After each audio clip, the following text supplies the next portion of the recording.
Baik, selamat pagi, selamat siang, dan juga selamat sore kepada Bapak, Ibu dosen, dan juga teman-teman. Di sini kami dari kelompok 6 akan memaparkan materi terkait dengan analisis lingkungan internal studi kasus pada PT Sinar Sosro. Sebelum masuk ke materi, alangkah baiknya kami dari kelompok 6 memperkenalkan diri. Yang pertama ada saya sendiri, Muhammad Nabil, dengan 3 digit yang terakhir 119, absen 6. Kemudian ada rekan saya juga, Valda Janita Dwi Putri, dengan 3 digit yang terakhir 160, absen 18. Baik, untuk pemaparan materi pertama akan saya bawakan sendiri.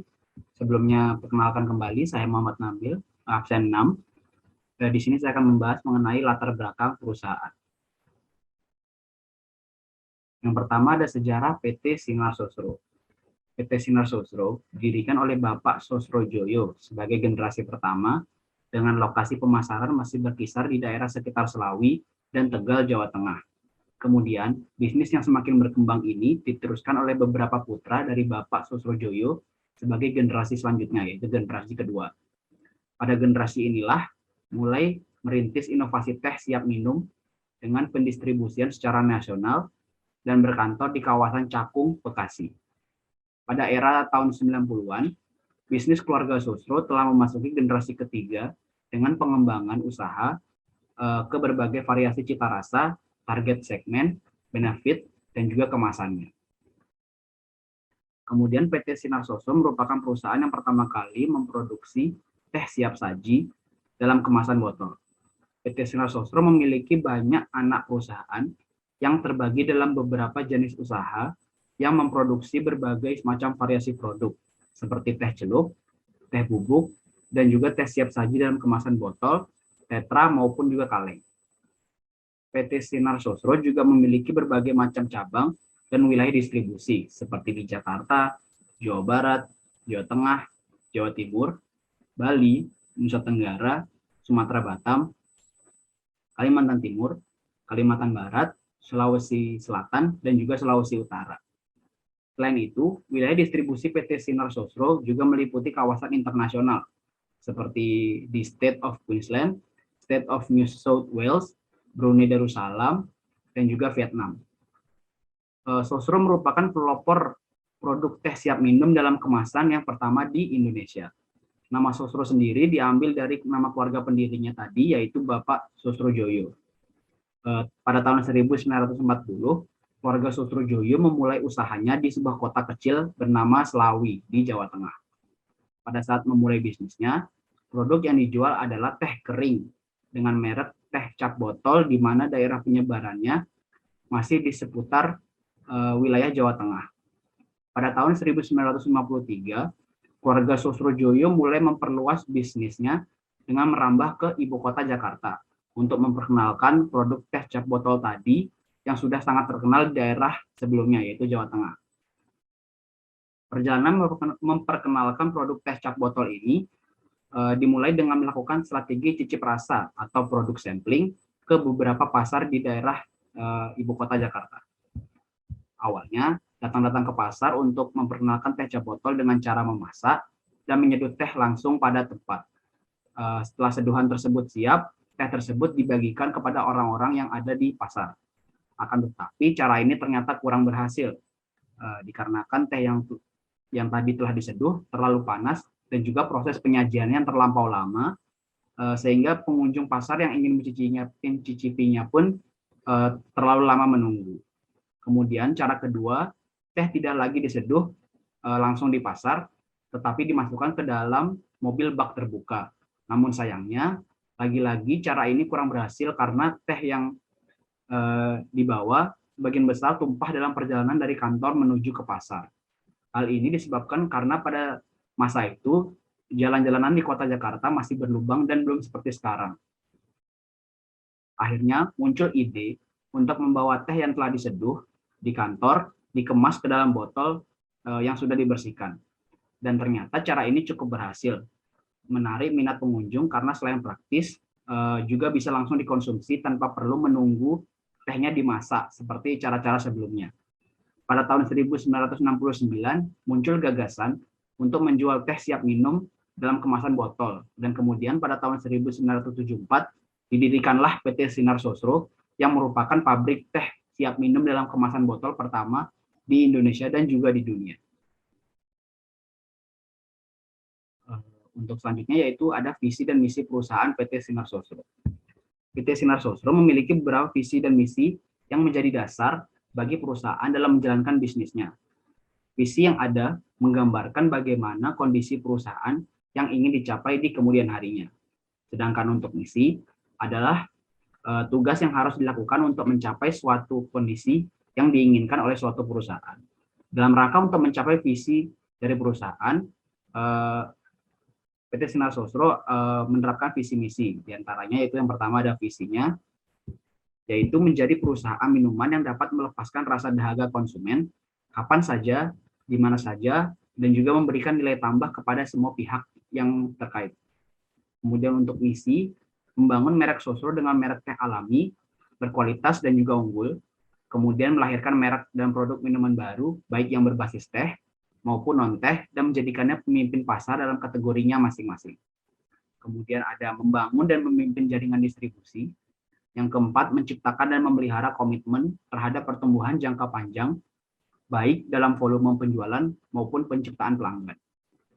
Kemudian yang kelima, ada membangun sumber daya manusia dan melahirkan pemimpin yang sesuai dengan nilai-nilai perusahaan. Kemudian ada pun misi-misi lainnya, yaitu memberikan kepuasan kepada para pelanggan dan turut serta menyumbang devisa untuk negara. Untuk selanjutnya ada produk-produk teh Sosro.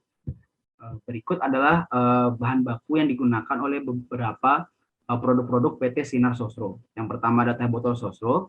Teh botol Sosro menggunakan bahan baku seperti air, gula, dan teh hijau yang dicampur dengan bunga melati dan juga bunga gambir, atau yang kita kenal dengan teh wangi. Kemudian ada fruity. Fruity sendiri menggunakan bahan baku seperti air, gula industri, teh hitam, dan juga konsentrat sari buah asli untuk varian rasanya. Kemudian ada Joy Tea Green. Ini menggunakan bahan baku air, gula industri, dan juga teh hijau. Bahan baku teh untuk produk-produk PT Sinar Sosro sendiri disuplai oleh PT Gunung Selamat. Sedangkan bahan baku teh tersebut dikelola oleh PT Agro Pangan selaku sister company. Bahan baku teh untuk PT Sinar Sosro sendiri berasal dari yang pertama ada perkebunan teh Gunung Rosa di Cianjur, ada perkebunan teh Gunung Manik di Cianjur, ada perkebunan teh Gunung Cepaka di Cianjur, ada perkebunan teh Gunung Satria di Garut, kemudian perkebunan teh daerah Neglasari di Garut, perkebunan teh daerah Cukul di Pangalengan, dan yang terakhir perkebunan teh daerah Sambawa di Tasikmalaya. Kemudian saya akan menjelaskan mengenai salah satu produk PT Sinar Sosro, yaitu teh botol Sosro. Seperti yang mungkin kita semua sudah tahu, PT Sinar Sosro merupakan salah satu produk unggulan, maksud saya teh botol Sosro merupakan salah satu produk unggulan dari PT Sinar Sosro. Teh botol Sosro sendiri merupakan teh dengan kemasan botol beling atau yang sering kita sebut sebagai RGB atau Returnable Glass Bottle. Teh botol Sosro kemasan botol beling merupakan produk teh siap minum yang pertama di Indonesia dan juga di dunia sudah diluncurkan sejak tahun 1974. Untuk memenuhi kebutuhan pencintanya dimanapun berada, teh botol Sosro dengan inovasinya sampai dengan saat ini telah memiliki banyak pilihan kemasan yang menarik, yaitu diantaranya kemasan botol beling seperti yang sudah saya jelaskan tadi dengan volume 220 ml, kemudian ada kemasan kotak dengan volume ada yang 1 liter, 250 ml, dan juga 200 ml. Kemudian kemasan pouch atau kantong dengan volume 150 ml, dan ada kemasan PET dengan volume 500 ml. Inovasi terbaru dari produk teh botol Sosro adalah teh botol Sosro Less Sugar yang telah diluncurkan pada tanggal 20 Agustus tahun 2008. Produk ini tersedia dalam kemasan PET volume 500 ml dan juga kemasan kotak dengan volume 250 ml. Dan untuk teh botol Sosro reguler kini hadir dalam kemasan baru, yaitu kemasan PET dengan volume 500 ml. Kemudian ada pun produk-produk lainnya dari PT Sinar Sosro sendiri selain teh botol Sosro yang sudah saya jelaskan tadi. Yang pertama ada fruity, Kemudian ada Sosro Joy Green Tea, ada teh celup Sosro, ada Country Choice, ada Happy Juice, ada es tea, dan kemudian untuk produk air mineralnya ada air minum Prima. Baik, sekian pemaparan pembahasan dari saya. Untuk pembahasan materi selanjutnya akan dilanjutkan oleh rekan saya. Terima kasih. Baik, untuk materi selanjutnya, yaitu materi kedua mengenai analisis dan diagnosis lingkungan internal, akan disampaikan oleh saya, Valda Jenita, dengan absen 18. Untuk yang pertama, ada untuk bagian personalia. Jadi, perencanaan sumber daya manusia di PT Sinar Sosro dilakukan oleh manajer personalia dan umum. Perencanaan dan pelaksanaan training yang dilakukan oleh PT Sinar Sosro berdasarkan aturan yang telah ditetapkan oleh Departemen HRD Nasional, dengan proses pelaksanaannya yang dilakukan secara bertahap. Salah satu tujuan dari pengembangan karya yang dilakukan adalah untuk meningkatkan pengetahuan dan keterampilan serta motivasi para karyawannya, sehingga akan berdampak pada peningkatan nilai perusahaan itu sendiri. Lalu yang kedua ada pemasaran, yang terdiri dari segmentasi produk, targeting, dan positioning. Untuk yang pertama dari segmentasi produk. PT Sinar Sosro mensegmentasikan produknya pada rentang usia 15 tahun sampai 35 tahun, baik itu perempuan maupun laki-laki, dengan gaya hidup penikmat teh yang bisa dinikmati kapanpun. Selain itu, minuman ini dapat dinikmati oleh masyarakat menengah ke bawah sampai masyarakat menengah ke atas. Dan teh botol Sosro ini memiliki berbagai macam kemasan, mulai dari kemasan botol plastik yang bervariasi ukurannya. Jadi kita bisa memilih ukuran apa saja yang sesuai dengan kebutuhan. Lalu yang kedua ada targeting, di mana target pasar dari PT Sinar Sosro yaitu seluruh rakyat Indonesia, di mana rentang usia 15-35 tahun. Selain itu, pada waktu pengenalan produk, Sosro juga memiliki keunggulan kompetitif karena merupakan teh siap minum dalam kemasan botol yang dipasarkan pertama kali di Indonesia. Lalu yang ketiga, positioning. PT Sinar Sosro ini memposisikan produknya dengan mengedukasi masyarakat agar tidak merasa aneh untuk meminum teh dalam kemasan botol dan disajikan dalam kondisi dingin. Selain itu, perusahaan ini memposisikan produknya dengan memberikan sebuah slogan, yaitu apapun makanannya, minumnya teh botol Sosro. Sehingga hal tersebut mampu melekat di benak konsumen. Lalu selanjutnya ada keuangan, di mana sumber pendanaan awal di PT Sinar Sosro didapat dari investasi awal oleh Bapak Sosro Joyo, sekaligus sebagai pendiri PT Sinar Sosro. Sumber pendanaan selanjutnya untuk PT Sinar Sosro ini berasal dari penerbitan saham dan pinjaman dari pihak eksternal perusahaan. Selanjutnya ada produksi, di mana teh botol Sosro mampu memproduksi 725.760 botol setiap harinya dengan asumsi produksi berjalan lancar. Dengan kapasitas produksi tersebut, teh botol Sosro mampu melakukan ketersediaan produk di pasar dengan baik.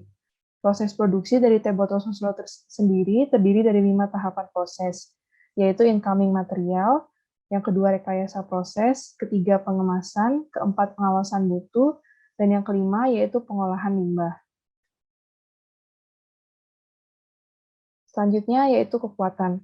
Kekuatan dari PT Sinar Sosro ini meliputi image brand dari teh botol Sosro, yaitu produk yang berkualitas tinggi, harga yang kompetitif, memiliki jaringan distribusi yang luas, segmentasi pasar yang unggul, sumber daya manusia yang berkualitas tinggi, manajemen dan budaya perusahaan yang solid, perputaran persediaan yang cepat, dan adanya diversifikasi produk.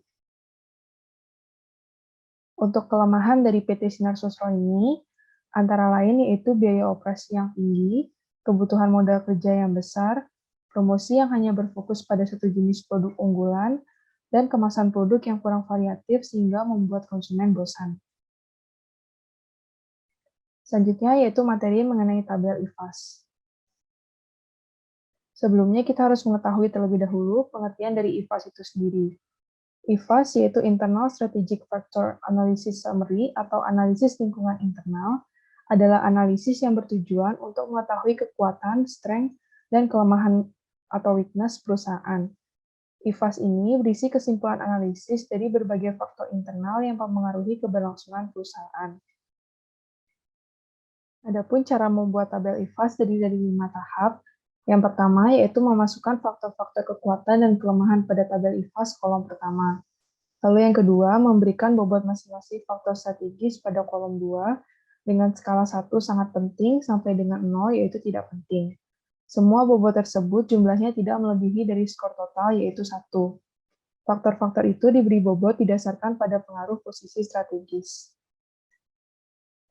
Lalu yang ketiga, yaitu memberikan rating pada kolom 3 untuk masing-masing faktor dengan skala mulai dari 4 yang berarti sangat kuat sampai dengan 1 yang berarti lemah.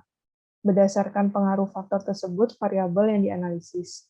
Variabel yang bersifat positif atau semua variabel yang masuk ke dalam kategori kekuatan diberikan nilai dari 3 sampai dengan 4 dengan membandingkan terhadap rata-rata pesaing utama. Sedangkan variabel yang bersifat negatif yaitu semua variabel yang masuk ke kategori kelemahan, yaitu kebalikannya. Jika kelemahan besar sekali, maka nilainya adalah 1. Sedangkan jika nilai kelemahan rendah atau di bawah rata-rata pesaing, nilainya adalah 2. Lalu yang keempat, yaitu mengkalikan bobot dengan nilai atau rating untuk memperoleh faktor pembobotan dalam kolom 4.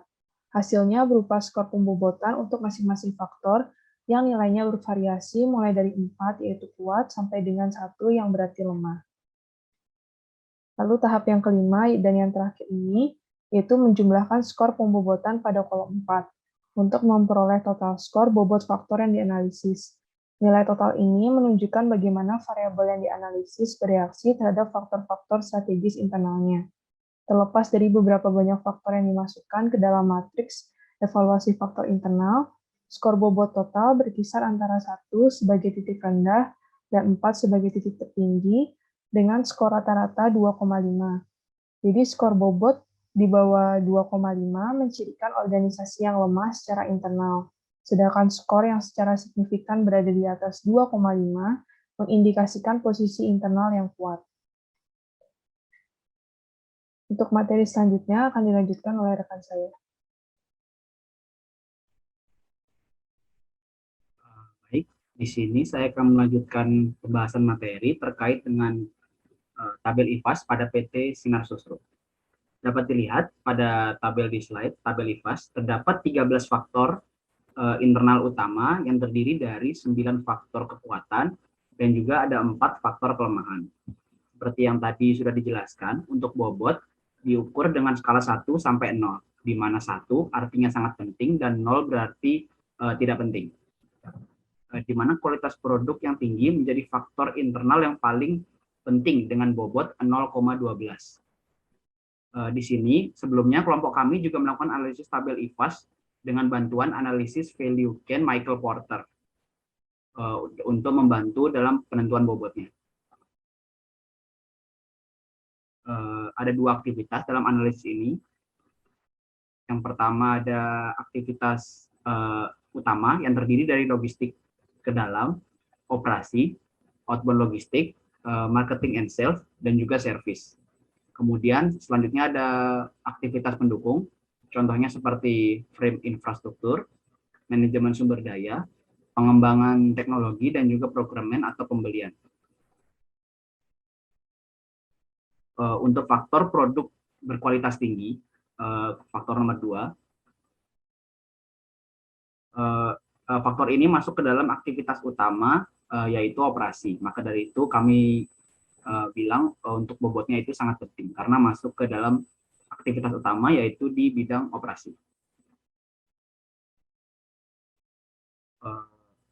Selanjutnya untuk faktor selanjutnya yaitu faktor yang ini, faktor yang pertama, image teh botol Sosro sebagai pelopor teh botol pertama di Indonesia dan juga di dunia. Faktor ini juga termasuk faktor penting di mana dalam analisis value chain Michael Porter, faktor marketing, faktor ini masuk ke dalam aktivitas utama yaitu di bidang marketing and sales karena terkait dengan image suatu produk. Kemudian untuk faktor lain ada pula di sini di bagian nomor 7 ada faktor manajemen dan budaya perusahaan yang solid, di mana faktor ini memiliki bobot yang paling rendah, yaitu 0,03, atau yang berarti merupakan faktor internal yang tidak terlalu penting untuk perusahaan. Hal ini juga didukung oleh analisis value chain Michael Porter, di mana faktor ini masuk ke dalam aktivitas pendukung, yaitu manajemen sumber daya manusia. Kemudian untuk faktor lainnya yaitu kebutuhan modal kerja yang besar yang pada kelemahan. Dalam analisis value chain juga termasuk dalam aktivitas pendukung, yaitu firm infrastruktur. Baik, untuk pembahasan terkait dengan rating dari faktor internal ini akan dilanjutkan oleh rekan saya. Terima kasih. Kemudian untuk rating dapat kita nilai dari keadaan sebenarnya untuk saat ini, di mana peringkat 1-4 pada setiap faktor untuk mengindikasikan apakah faktor tersebut sangat lemah dengan peringkat yaitu 1, atau lemah dengan peringkat yaitu 2, atau kuat dengan peringkat yaitu 3, ataupun sangat kuat dengan peringkat yaitu 4. Kekuatan harus mendapatkan peringkat 3 atau 4, sedangkan kelemahan harus mendapatkan peringkat 1 atau 2. Contohnya seperti faktor produk berkualitas tinggi, itu merupakan faktor internal yang sangat penting. Dan seperti yang kita tahu, produk dari PT Sinar Sosro ini memang memiliki kualitas yang tinggi, sehingga untuk ratingnya mendapatkan nilai 4. Lalu untuk faktor image juga mendapatkan rating 4, karena memang terbukti image dari Teh Botol Sosro sebagai pelopor teh botol pertama di Indonesia dan di dunia sangat kuat di masyarakat. Dan untuk faktor selanjutnya dari kelemahan, yaitu salah satunya biaya operasi yang tinggi mendapatkan rating 2, dikarenakan faktor kelemahan ini tidak terlalu memberikan pengaruh yang besar untuk perusahaan. Faktor kelemahan selanjutnya yaitu promosi yang hanya berfokus pada satu jenis produk unggulan. Ini diberikan rating 1, dikarenakan PT Sinar Sosro kurang mempromosikan produk lainnya, dan hanya berfokus pada produk teh botol Sosro mulai dari ikan hingga variasi produknya.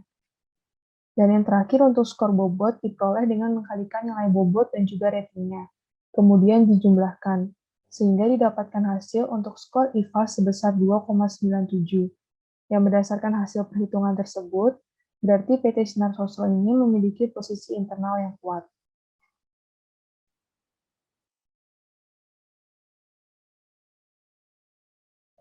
Sehingga dapat kami simpulkan dari presentasi kami, yaitu PT Sinar Sosro merupakan perusahaan yang pertama kali memproduksi teh siap saji dalam kemasan botol. PT Sinar Sosro memiliki banyak anak perusahaan yang terbagi dalam beberapa jenis usaha yang memproduksi berbagai macam variasi produk, seperti teh celup, teh bubuk, dan teh siap saji dalam kemasan botol, tetra, ataupun kaleng. PT Sinar Sosro memiliki beberapa visi dan misi yang menjadi dasar bagi perusahaan dalam menjalankan bisnisnya untuk di kemudian hari. Visi yang ada menggambarkan bagaimana kondisi perusahaan yang ingin dicapai di kemudian hari. Sedangkan untuk misi adalah tugas yang harus dilakukan untuk mencapai suatu kondisi yang diinginkan oleh perusahaan, dalam rangka untuk mencapai visi dari perusahaan. Perencanaan sumber daya di PT Sinar Sosro ini dilakukan oleh manajer personalia dan umum. Pemasaran pun dilakukan dengan segmentasi produk berdasarkan usia, jenis kelamin, gaya hidup, kondisi ekonomi, dan kebutuhan konsumen. PT Sinar Sosro ini menargetkan konsumennya yaitu seluruh rakyat Indonesia dengan memposisikan produknya dengan mengedukasi masyarakat dan memberikan sebuah slogan yang mampu melekat di benak konsumen. Sumber pendanaan awal pada PT Sinar Sosro ini didapat dari investasi awal oleh pendiri, dan untuk pendanaan selanjutnya berasal dari penerbitan saham dan pinjaman dari pihak eksternal perusahaan. Kekuatan dari PT Sinar Sosro ini meliputi image brand dari teh botol Sosro, yaitu produk yang berkualitas tinggi, harga yang kompetitif, memiliki jaringan distribusi yang luas, segmentasi pasar yang unggul, sumber daya manusia yang berkualitas tinggi, manajemen dan budaya perusahaan yang solid, perputaran persediaan yang cepat, dan adanya diversifikasi produk. Sedangkan kelemahan dari PT Sinar Sosro ini antara lain yaitu biaya operasi yang tinggi, kebutuhan modal kerja yang besar, promosi yang hanya berfokus pada satu jenis produk unggulan, dan kemasan produk yang kurang variatif sehingga membuat konsumen bosan. Dalam menganalisis dan mendiagnosa lingkungan internal, diperlukan adanya analisis menggunakan tabel IFAS. IFAS sendiri merupakan analisis yang bertujuan untuk mengetahui kekuatan dan kelemahan dari perusahaan. IFAS berisi kesimpulan analisis dari berbagai faktor internal yang mempengaruhi keberlangsungan perusahaan. Yang dimana berdasarkan nilai skor pada tabel IFAS PT Sinar Sosro, yaitu sebesar 2,97, maka kelompok kami menyimpulkan bahwa strategi yang diterapkan perusahaan PT Sinar Sosro saat ini memiliki kemampuan yang cukup baik dalam mengelola sumber daya internalnya. Baik, sekian presentasi yang dapat kami sampaikan. Terima kasih atas perhatiannya.